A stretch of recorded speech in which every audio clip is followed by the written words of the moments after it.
Hey guys, it's Arissa. Welcome back to my channel. We're doing a sit-down video today. We're going to talk about Sephora recommendations. If you are new to this channel, welcome. My name's Arissa. I am a journalist by day, and on this channel I like to talk about things in life that I enjoy, and that tends to include beauty, fashion, lifestyle. I am also a rescue dog mom. If you are interested in joining, please subscribe. We would love to, we have multiple people on this side. I would love for you to subscribe. For those of you who are not new, thank you so much for returning and for supporting me. I appreciate you guys. So today we are going to be talking about Sephora recommendations. I have my phone with me and I have pretty much filled up my loves list, I think is what it's called, but you basically heart things on the Sephora app that you enjoy. Right at this moment, it is the Sephora sale. So if you are a VIB Rouge, VIB member, then you do get percentages off. The information will be in the description box, but this is kind of like an evergreen video where we're just talking about Sephora favorites, recommendations in general. So whenever you happen to come across this video, it should still apply as long as the items are still in stock. So I would say for starters, one, the Beauty Blender Solid Cleanser. I love using this for brushes as well. I just rub the makeup brush on here onto the solid, and then I'll just like lather it up, and it does the best job out of anything I've ever used in terms of makeup removers for tools. So I always like to stock up on this when there's a sale. We're just kind of going down the list here, but I love the Fenty Beauty lip gloss. This is the Gloss Bomb in Fussy. I think this is one that a lot of people talk about, and it's for a good reason. This is, I think, a very universally flattering shade because it is sheer. I'm wearing it right now. I'm not wearing too much right now. I can put a little bit more on. It's just so glossy and it feels so luxurious on the lips. It really does make my lips feel moisturized. Even though it's just a lip gloss, it feels like you're putting on a lip moisturizer or like a lip balm. I love the scent as well. It has a sweet, kind of like almost like a vanilla fruity scent. I can't quite put my finger on it. Another must-have for me, and I think this is definitely something to look into during a sale because it is quite pricey, is the Laura Mercier Caviar Stick Eyeshadow. I have now, I think, 4 of them. There are 3 of them right here.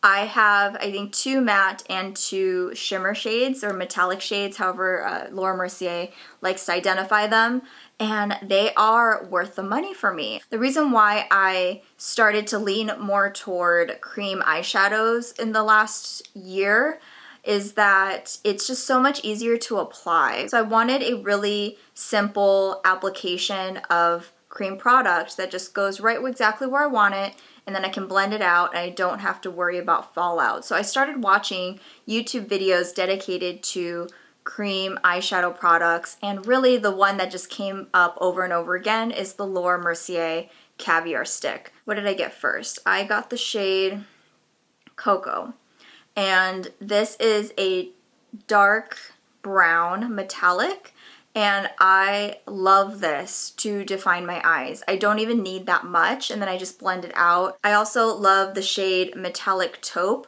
This is actually one that I got into because of, I think it was Stephanie Letta, and she was putting it in the inner corners of her eyes. I haven't done that enough to justify having this. I should do that more often, but this is a really pretty shadow.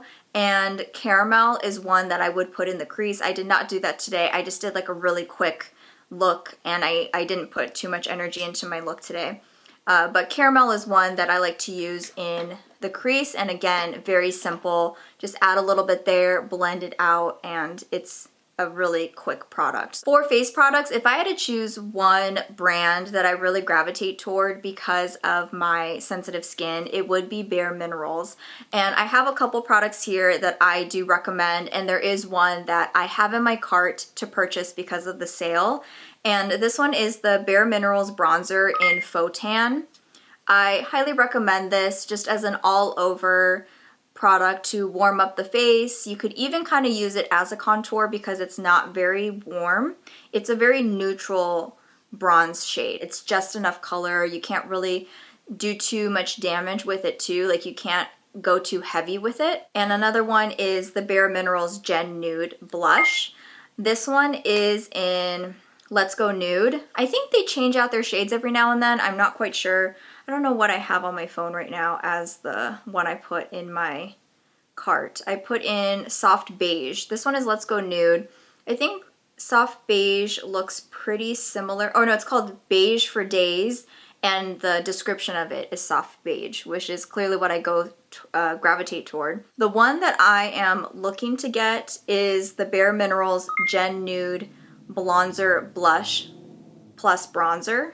Bronzer Blush plus Bronzer. Wow, say that 10 times fast. Bronzer Blush plus Bronzer. It's called the Bronzer. It's supposed to be a 2-in-1 product. I tend to lean toward these types of shades where they're just kind of like an in-between. I just want to warm up the skin. I haven't really been into the like cool tone pink blushes these days, or just like a Barbie pink blush. I might go back to that at some point, but right now I am just loving the terracotta or like the beigey peach tone shades. Another staple for me from Sephora would be the Anastasia Brow Definer. This is my go-to brow product. It's so easy to use, grab and go. You have a spoolie on one side, the pencil on the other. I use the shade Ebony, and it's just a good staple to pick up. So if you've ever wanted to try it, another good one though that's cheaper, a lot cheaper, would be from the drugstore, and it's the e.l.f. brow pencil that's white. That one's just as good, to be honest, but if you're looking to get a little bit more of a higher end brow pencil and you're just looking for one from Sephora, then I do recommend the one from Anastasia. For eye pencils, I love the Urban Decay 24/7 Glide On Waterproof Eyeliner Pencil. I have 2 shades that I use every time I put on makeup. This one is Perversion, which is a matte black, and Demolition, which is a matte dark brown. So I use the matte black to tightline my upper, what is that even called? The waterline. And for the matte black, I put it on my lower lash line, just on the outer, pretty much like outer third of my eye. They don't smudge very much. If you are actually gonna though put it on your eye itself, then I do recommend blending it out and then setting it with a powder eyeshadow. I wouldn't leave it on its own, but just on the waterline, it does pretty much stay put all day long. I haven't had to like touch it up throughout the day or anything. I used to get drugstore pencils from Maybelline that I really love, but they were the retractable pencils and they would go out so quickly. These are pencils that you actually have to sharpen, but the nice thing about having to sharpen these is they last for months. I've had really short versions of this just by sharpening it and using it so often, and I just think it's worth the money to get these pencils. When I barely tap this onto my lash line, I see color there. I've tried other pencils where like you'll put it on your waterline or your lash line and you're just like, where's the color? Like it's so dry and there's no pigment.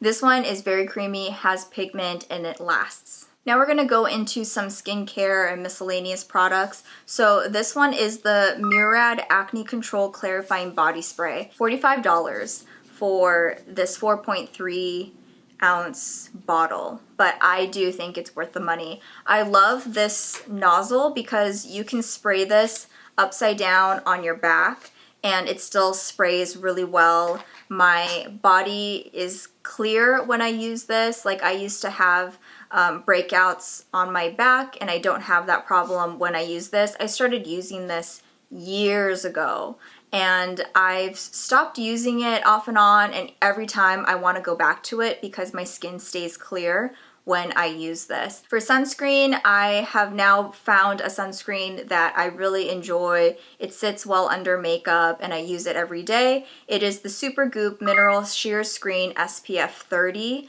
I think it's just a very simple, no fuss product. I wear this during the day when I'm not wearing makeup. I wear it under makeup and I think that it applies well. I haven't really had a problem with it leaving this obvious white cast on my face or anything. I think it blends into the skin really well. A couple other skincare items. I really recommend the Indie Lee CoQ10 toner. The Q10 toner to me is just like a nice step after you wash your face. I used to use one before from Kiehl's that I felt like was doing nothing for my skin, and I wanted to make sure that this toner kind of just like added some moisture back in. So I picked this one up and I'm already on my second bottle. And it's this alcohol-free toner. It says it hydrates, soothes, and protects all skin types with antioxidant coenzyme Q10 and hyaluronic acid. And then for my cleanser, it's by Beauty Bio, the Balance pH Balancing Gel Cleanser. This is a very gentle cleanser. It's a Clean at Sephora stamp of approval. Gel cleanser designed to gently balance skin's pH to a 5.5 without stripping.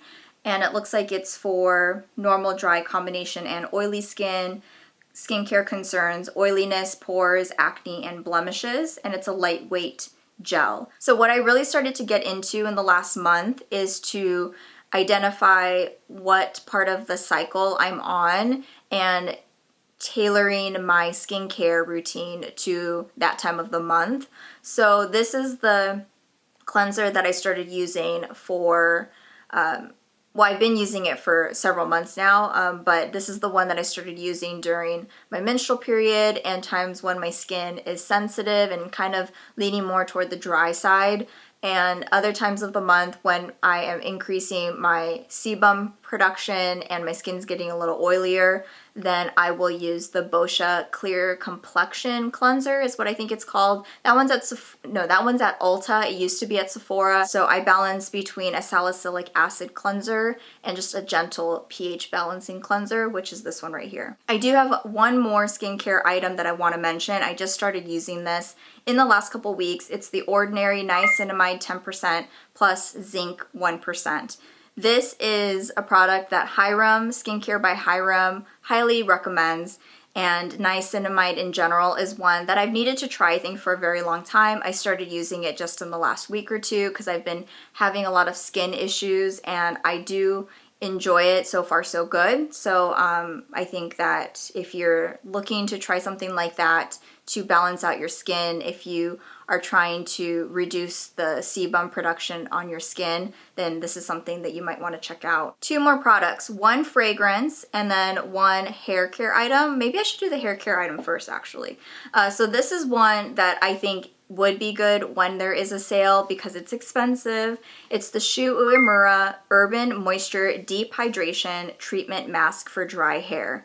This tub of mask, it's a 6-ounce tub. It's $69.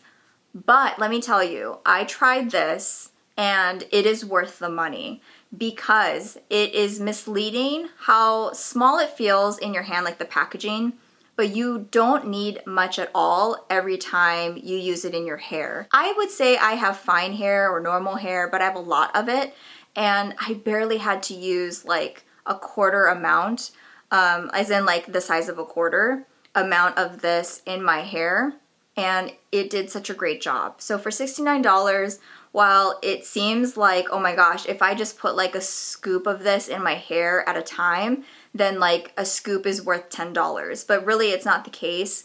I was able to stretch this mask out for a pretty significant amount of time if I were to maybe use this like every week, like once a week, then this lasted me quite a while. So I would recommend this deep hydrating mask if you're looking for something like this. The last item is a fragrance. So this is a perfume that I was wanting to try for years. I finally bit the bullet. When was that? A year ago? And it's the Jo Malone Nectarine Blossom and Honey Cologne. I have been wanting to try this ever since I saw a YouTuber or two talk about it almost like 5 years ago, 6 years ago. I love this scent so much. It's so lovely. I love fruity scents more than floral scents. Like, I don't like the smell of rose really, but I love fruit, and just nectarine blossom and honey is just so perfect for what I enjoy. So this is something that I think is nice to treat yourself with when there is a Sephora sale. that is it, guys. Those are my Sephora recommendations, Sephora staples. These are the items that I think are just good to get from Sephora, and I can back them up 100%. I would love to know from you guys what you are looking forward to purchasing from Sephora, or if you have any of your recommendations that you think I should check out. Thank you guys so much for watching. I appreciate it and hope you have a great rest of your day. See you soon. Bye.